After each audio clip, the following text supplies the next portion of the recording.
I came into my preemie experience already having gone through the trauma of infertility and already having that it at first I thought it was guilt, but it was shame. It was, I am not a good mother. I can't even get pregnant, first of all. Now I can't stay pregnant. Now I don't know my babies. The trauma, it begins at delivery and then it just continues throughout until you get to discharge, and then you're processing. As NICU providers, to take on all that emotion by someone, you'll just be fried by the end of the day, right? But leaving it absent and not addressing it doesn't allow for very good family-centered care. And I think a lot of it relies on communication. Personally, after I gave birth at 24 weeks, I felt such guilt that I failed the boys, that I was like, they're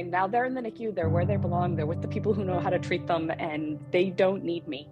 I was lucky enough to be in a hospital that had a very strong family-centered care plan, who, before I could even verbalize that, said to me, you're going to change diapers, you're going to take their temperature, you're going to feed them, you're going to hold them, they need you.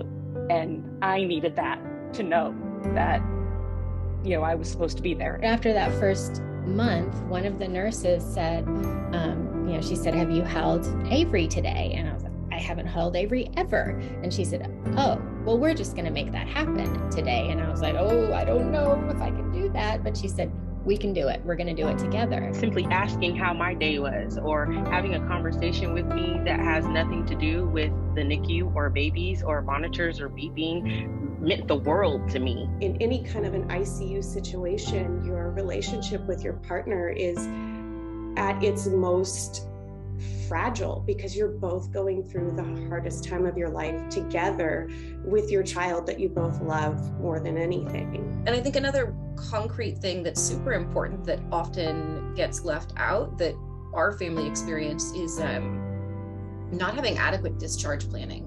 You go from having this like super high intensity experience to sometimes going home from having had a one-on-one nurse to being alone with your child. Just saying like, hey, it's a big change to go home. If you have questions, this is where you call.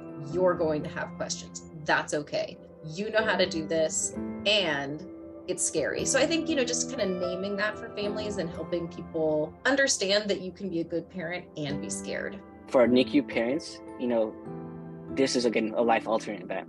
That in the NICU, we are there because we have to, because that's our kid.